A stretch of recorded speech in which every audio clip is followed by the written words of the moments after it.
And yes, we got a very special guest for you guys today, all the way from the West Coast, man, from the Pacific time zone. I'm saying that right, right? Pacific time zone. We got Yeah. we got James Williams from Bleav in UCLA football. How you doing today, James? What's going on? I'm doing good, man. I'm doing good. You know, this whole move to the Big Ten thing, I've been doing a few different Bleav podcasts and whatnot, and I'm trying to get these East Coast times down, these Central times down. It's getting a little confusing, and the season hasn't even started yet. So I'm gonna have to figure that out. But other than that, I'm doing okay. I can't complain.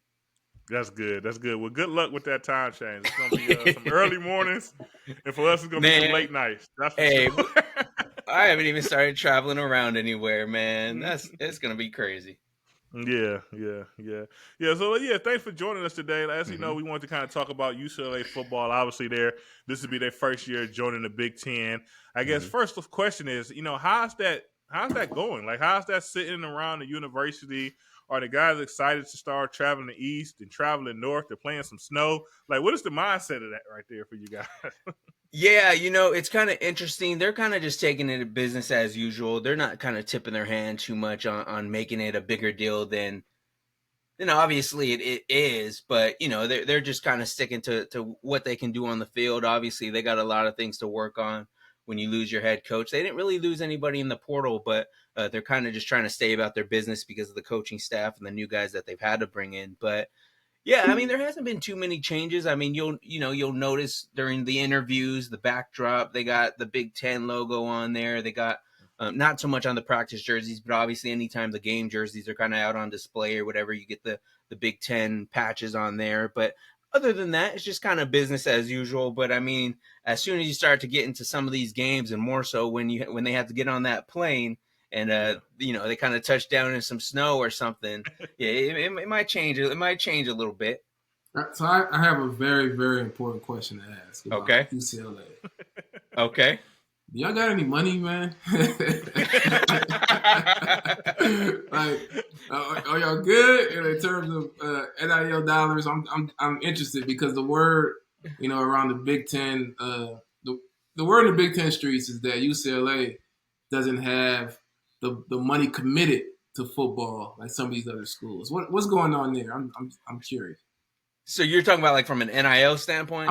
Specifically for not money for. I know the university does, but in terms of Okay. money Well, committed to NIL in college football, gotcha. do y'all need a sponsor or? Hey, I mean, I don't know. I don't think they'd say no. Maybe, I don't know. It might depend on like they probably couldn't put something down on the field like Tennessee did, but you know, it's interesting. You know, a lot of people say that the move to the Big Ten was kind of, other aside from the story of they're just following Big Brother USC to the Big Ten, but a lot of it was there was probably some money factor to it. The thing I had heard, especially like the university has money because they have a whole hospital, they have medical, Yeah. a lot of alumni and whatnot. They got money, but the athletic department, they kind of been in the red the last couple years, and I think a lot of that is because of the previous coaches they still had to owe money to for basketball and for football. The basketball team is looking pretty strong, especially from the NIL standpoint. This off season with the guys they've been able to bring in, especially after a bit of a down year. For football, it kind of remains to be seen. A lot of it is just because you got a lot of the same guys coming back, so it's not like you're really having to spend any extra cash to bring anybody in the way you did with a guy like Dante Moore last year. Maybe we'll talk about him in a little bit, but Yeah. just from I would say it's getting better, and a lot of it is because Chip Kelly's not there anymore. The knock on Chip Kelly, aside from recruiting, is that he wasn't really willing to go ahead and shake hands and kiss babies and go out and talk to those donors and meet with those donors. So the understanding always was there was a little bit of hard feelings there. And there were a lot of people who were like, I'm down to donate. I'm down for the cause, but it's not going to be till after Chip is gone. So like people weren't sad to see Chip go. Like, no. Wow. They were frustrated that it didn't happen sooner. I mean, I started covering the team in 2019. This is going to be year 6 for me. So in the past 5 years, people had wanted Chip fired throughout the last 5 years. Like every year but Well, the first year because there was optimism there, right? Yeah. And they won the press conference that day. But yeah, a lot of that was kind of the word, and we're starting to see that. The NIL's picking up. They're doing NIL events. They're doing a lot of NIL things that they were not doing. Some during Chips last year, but now more so. It's kind of, I never went and had to cover an NIL event for UCLA. That's starting to change. I've had to go out to an event or two so far. You're starting to see the players having to do more things toward, as a result of earning or working towards that NIL that they're being presented with. So is the money there the way it should be because it's the LA market? Probably not. Could it be better? It definitely could always be better. But yeah, there's probably some truth to some of what you guys probably been hearing a little bit. I wouldn't shy away from that. So the Okay, Chip Kelly.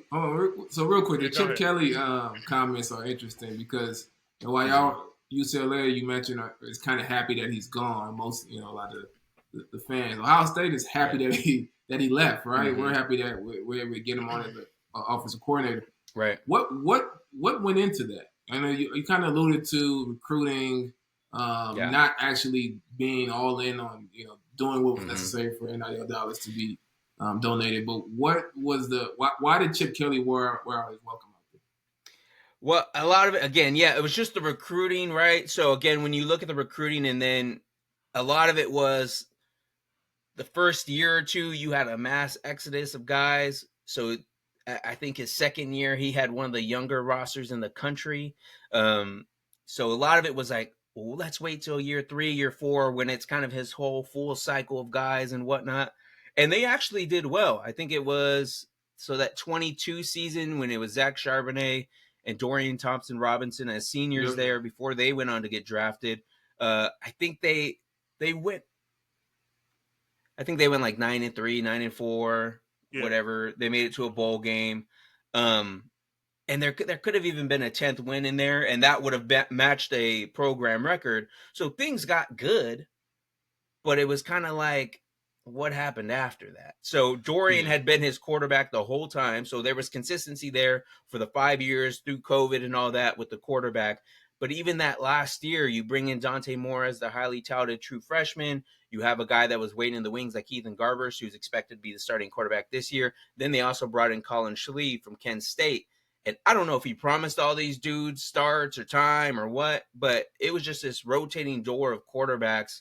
I think each of them probably started 3 or 4 games. So this was last year was the first year where the defense was actually solid. And you're not necessarily always thinking of Chip Kelly's teams being led by the defense. So when the defense is rolling, you're kind of almost looking at the offense and wondering like, what is going on here? Because if we got the offense right, things probably could be moving along, and we could be, having some better goals in mind, especially going forward. But the stuff with the quarterbacks just wasn't working out. What Chip says, and I think there kind of was some truth to it. His quarterbacks coach left to go to Oregon State after the offseason, right before the bowl game. And he said this before, but he had to coach the quarterbacks, and he had to kind of be more in a meeting room and on the whiteboard, and it kind of was a refresher for him outside of just the head coaching duties. And I think he missed that.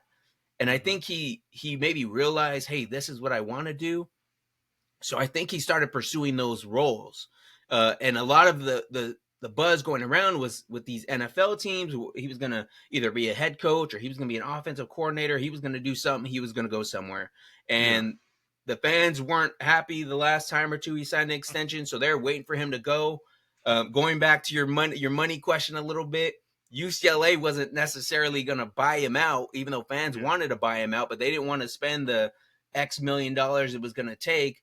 And Chip was just, I'm chilling. If something comes around, something comes around. But if not, I could just sit here and make this bag. So, it went way past the hiring cycle.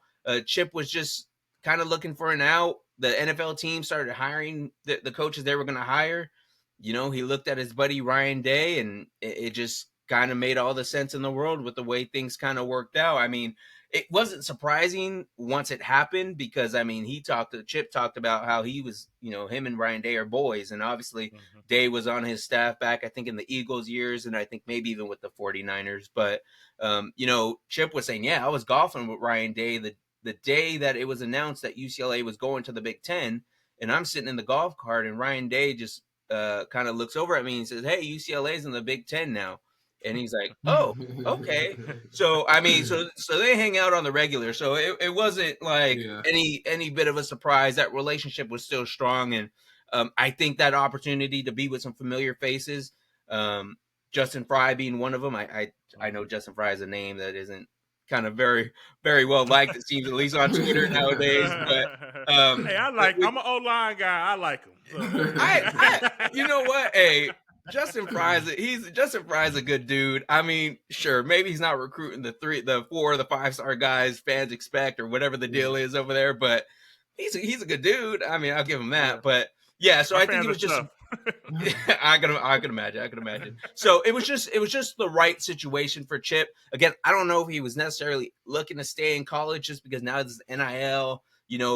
Players have more power in the room than they have before and stuff like that. Yeah. So I think Chip was a little bit old school. He was kind of over it a little bit, but an opportunity to reunite with some guys he was familiar with, I think, played out perfectly for him and Ohio State. If you ask his wife, though, I don't think she was really happy about leaving California. That was supposedly one of the biggest things that supposedly was keeping Chip in California, is that the wife liked it there.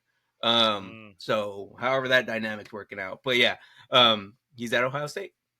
Yeah, that's interesting because as you know, I guess for the fans, UCLA didn't fire Coach Chip, and he just they kind of mutually decided, that they're going to part ways, and obviously the story's the story, right? He wanted to get back into a room, and he get to do those things, and then coming into a younger head coach, right? He could really focus in on what he wants to do, running the offense, quarterback play, things of that nature, and then leave it up to the young head coach, Ryan. Go out there and still make the recruiting happen from that standpoint. Right. Let me ask you something, I guess, a little bit more while we're on Chip. Let me ask you a little bit something more personal, because when Chip was first hired, if you recall, so at Ohio State we had first hired Bill O'Brien. If you recall, he head coach with the Houston Texans, longtime offensive coordinator with the Patriots, things of that nature. And I was kind of excited for that. And then we bring in Chip, and then my initial thought was kind of like, I kind of feel like Coach Day is hiring his dad, right? It's like, it feels me a bit of tension.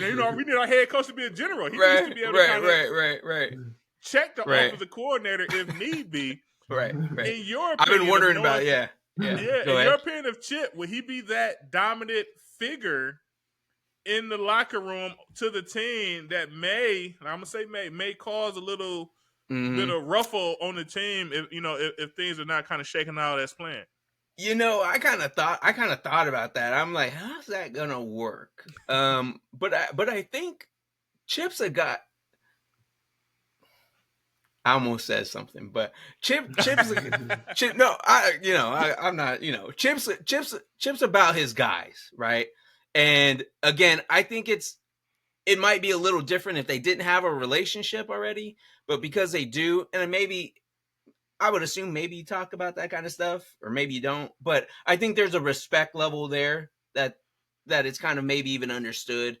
That doesn't mean it may be behind closed doors. Maybe they ain't having a friendly disagreement or something like that. But I think Chip will have that understanding, and obviously this is what he asked for. This is what he wanted, right? He just wanted to be in a meeting room. So, I mean, I would imagine that there probably wouldn't be too much beef, but I do think it's going to be a little bit interesting of a power dynamic there, because Chip used to be the head coach and Ryan Day was the position coach, or the staffer, or whatever the case was back during the NFL days. So kind of curious, and I think Chip might have been his coach at one point coach, too. Yeah, Coach Day was quarterback, and that was his coach. Yeah, so it's a little bit of a switch there. So there might be a little bit of a growing pain there, but I think the respect level between those two guys will kind of win out, and I think they'll manage to be on the same page. And I mean, as long as things go well for Ohio State, and y'all don't mess around and lose to Michigan or nothing, it should work out. If they win the games, they win, they meet the expectation Chip puts up.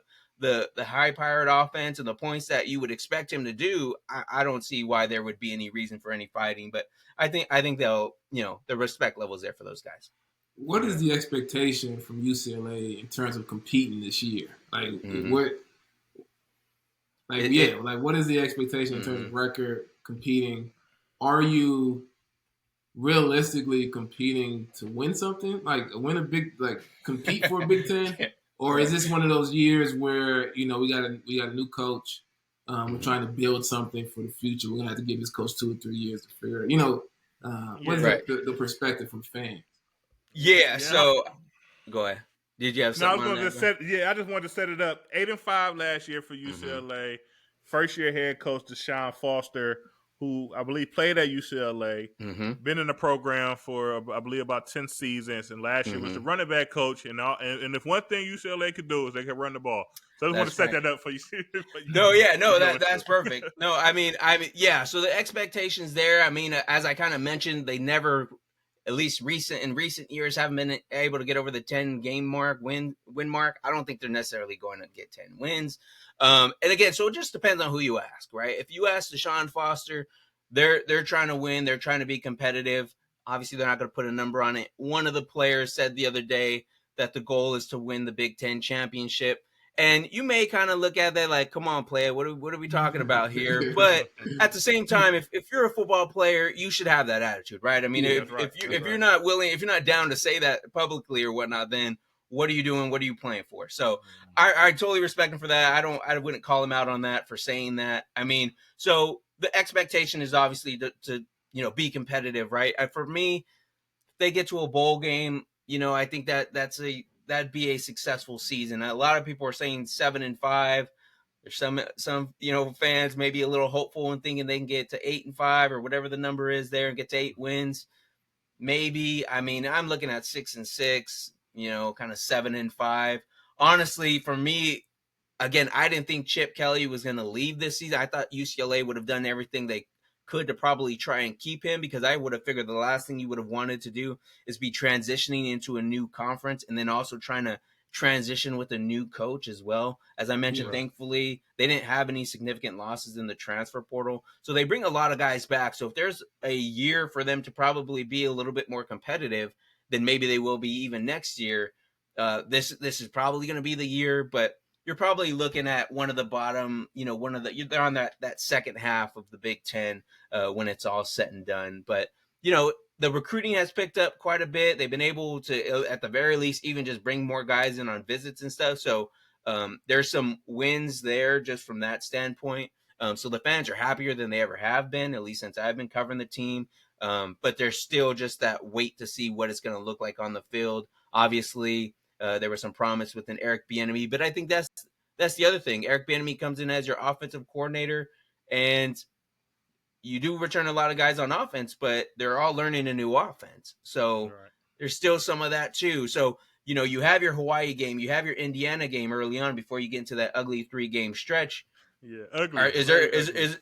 Is there going to be growing pains, and are you going to stumble on one of those first 2 easy games before it's going to look a little ugly in that stretch of 3 games, LSU, Oregon, and Penn State. I mean, it's going to look ugly, but, you got to at least come out here 2-0 before you start messing around, and somewhere on the back half, maybe you're competitive with USC or whatever down the road. But I'm looking at something like a 7-5 or something along those lines, 7 wins. You don't sleep on Indiana now. Indiana might. That's hey, I'm learning not to sleep on anybody in the Big Ten, because I don't know. I mean, any one of these teams could come up on UCLA. I think that's just the thing, is like you don't really know until they play. And then you look at Rutgers. I think Rutgers is kind of on the come up a little bit, but UCLA has to travel to Rutgers, so that's not a guaranteed game as maybe it would have been in previous years, right? For whatever that might be worth. So there's not a whole lot of gimme games. So, I mean, you beat Hawaii, and then get the Fresno State at the end of the season isn't a guarantee either, because Fresno State has gotten the best of UCLA the last couple times they've met. So that's not a guarantee either. Yeah, that's kind of interesting. But one thing I wanted to ask you about, obviously, like you said, you guys didn't lose a ton in the transfer portal. But one thing you did lose was Dante Moore, who was your big time recruit the previous year and coming in and starting at the quarterback position. And I just want to know, you might not know, maybe you do know, but do you think that Dante Moore jumping into the transfer portal was because Coach Kelly gave him a little, hey, I'm thinking about possibly kind of slipping out of here? Or do you think it was the other way around? Dante Moore left, so Chip Kelly was like, kind of like, you know what? It's time for me to do something else. I've thought about that a little bit. I don't think anybody knew. I don't know if Chip knew what he was going to do. So I think Dante obviously leaving before him. I think Dante got out for his own reasons. And a lot of it was, he's like, if I'm going to have to sit and wait or I'm going to go through some growing pains, I might as well do it at the program I was initially just going to go to anyways, and that being Oregon, right? Yeah. But with Chip Kelly, I don't think he necessarily left because Dante wasn't going to be there and be his quarterback going forward either. I've even kind of heard, I think the first kind of interview he did with somebody, one of the recruiting sites or something, was he said, when they asked him why he left UCLA, they said, I want to go somewhere where I could be developed as a quarterback. So it was almost a shot at Chip Kelly or the staff or whatever. But at the beginning of the season, that's what he said attracted him to UCLA when things didn't work out at Oregon because Kenny Dillingham went on to be the Arizona State head coach. I think that was the relationship there because Kenny Dillingham had been recruiting Dante Moore even before Kenny Dillingham was at Oregon. So I think it was just Dante said, hey, Chip Kelly's kind of worked with Michael Vick, a bunch of other guys. Let me go over here and work with a guy who's known as an offensive guru to some extent and see what can happen. So Dante didn't start the first game, but started a few games. It got kind of ugly. There was a stretch there where he threw a pick six in 3 straight games, and they kind of had to pull the plug on it a little bit. They may have said he was injured or something, whatever the case was. He was injured. He didn't play a week, and then he was kind of on the bench. They had another guy. That guy got hurt. Then Dante's back in, and again, the quarterback position was just kind of messy. And again, I think that was just it.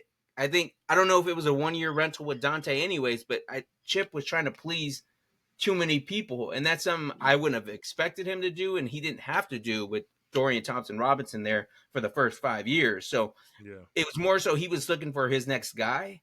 And obviously with a lot of eligibility remaining for a Dante Moore, he wanted it to be Dante Moore, whether he would say it or not. I mean, I think ideally down the road, you want it to be Dante Moore, but it just didn't work out. There might have been some other things with they didn't pay him NIL, maybe going back to the money question again.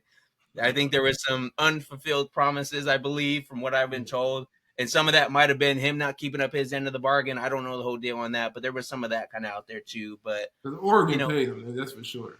That's for sure. Or Oregon's paying him and Oregon everybody cut else. that check. You know what I mean? Yeah. It was without a doubt. So I mean, he's making money. He's happy. He's a young dude. He was very respectful. I can't knock him for anything other than it was just growing pains, right? Like I mean, that's gonna happen. Like you do have the dominant defense as I mentioned earlier, but you also have a true freshman starting some games at quarterback. So that's kind of where the hang up was. And I think it was just best for him to move on and kind of clear his head and get a fresh start somewhere else and kind of understand and have that mindset and that level of maturity after your freshman year to say, it's okay to sit out a year. Let me just go and sit behind Dylan Gabriel and I can really just kind of learn and then take over the keys to that car at Oregon and kind of be their guy going forward. Yeah. One last question for you, James, for the guy here. It's kind of lighthearted. Now, Coach Foster, obviously knows his first year, taking over the reins, man. He had a viral moment. He had a moment. He had a moment. He went out to the Big Ten media day, and he kind of got on stage, and I ain't gonna say he blanked out, but he kind of looked at sort of like Brian. like he was lost for words. Lost of words. There we go.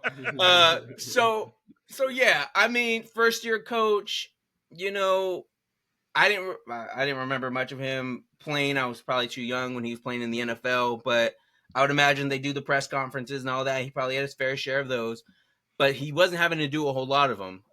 You see a lot of these other football programs, where the assistant coaches are talking and all that. Chip Kelly wasn't doing that. It was Chip Kelly was the only one talking. The assistant coaches did not talk. So much like players, they have to have reps. They have to practice. Deshaun Foster wasn't getting no reps. He wasn't having to talk to the media. That's the way I look at it. And if I had to get up on that stage, Lucas Oil Stadium, it's half empty because it's a football stadium, not a media venue. You have the row of media there looking at you. I don't know if I would have done any better than Deshaun did either. I probably would have looked up there too and said something silly. So I don't knock him for that. Obviously, he played it off well. He had the shirt for the first day of training camp saying we are in LA or whatever the case was. The players took it in stride a little bit and they stand behind their guy. I think the thing for Deshaun is he's a guy who's about his players. The players loved him. He was the guy that they wanted. And that's why there was no mass exodus into the transfer portal, is because they got the guy that they wanted. He was ready to go off and be the running backs coach for the Raiders, and they had to pull him back in because the players wanted him. He wanted to be back there. So it's a good situation. Probably could have been a little more prepared, had something to say, or could have just been a little bit cleaner and say, hey, happy to be here. Let's get to the questions or whatever it is. If you were to dig a little deeper into what the rest of the media day was like for him, it went fairly well. When you're at the desk, you're in a more intimate media scrum, or you're doing CBS or whatever the case is. Like, those all went well. It was just you get thrown on the stage and say go get him. I mean, yeah, it's the biggest moment where he made the biggest moment. But yeah, I don't know if I would have done any better in that situation either. So I don't knock him for it. I got you. Well, we appreciate it, James. Once again, catch James on Bleav in UCLA football. Good luck this season. Obviously, we don't play you guys, so you guys could win as many as possible. Win them all, man. Win them all. Hey, that's what I've been telling them. They've been saying this is a hard schedule. I'm like, I mean, they don't even have Michigan or Ohio State on the schedule, so it's not going to get any better. So let's win as many games as y'all going to win now, because it ain't going to get easy. They got to drop the Fresno States and the Hawaiis and just play some, some even lesser schools. Well, yeah. Well, that's the thing. They were playing Bowling Green, Alabama State, and like Fresno State used to be their big dog non-conference game, right? But the thing is they try to man up and that finish out this home and home with LSU. But they kept that game. But I don't think they weren't thinking they were going to be switching conferences, so they didn't think they were going to be taking a Big Ten schedule and LSU. So you got to cancel the LSU game. You got to get Florida A&M or somebody on the schedule. But real quick, the COVID protocol. something. Real quick though, if you look at the schedule. And it's even a little weird just because they have Fresno State, a non-conference game to end the season. Normally, they're just playing 3 straight non-conference. If you look at the end of their schedule, it works out nicely for them because they don't have to leave the West Coast outside of a game to Washington. They're in like that final month. You're playing USC at home. You have Fresno State at the end. I think one of your other games is Washington, and I think another home game you might have there to finish out the season. So you're staying on the West Coast there, and it kind of works out nicely for you. But yeah, playing LSU on top of a Big Ten schedule is kind of crazy. Yeah, play like San Francisco State or something. Like, somebody play Sac State. I might up a school. somebody create a team or something. Yeah, anything. But it is what it is. We'll see how they do. Yeah, right. All right, James. We'll catch you here during the year, and good luck. Awesome, fellas. Happy to be on anytime. Thanks for having me. All right.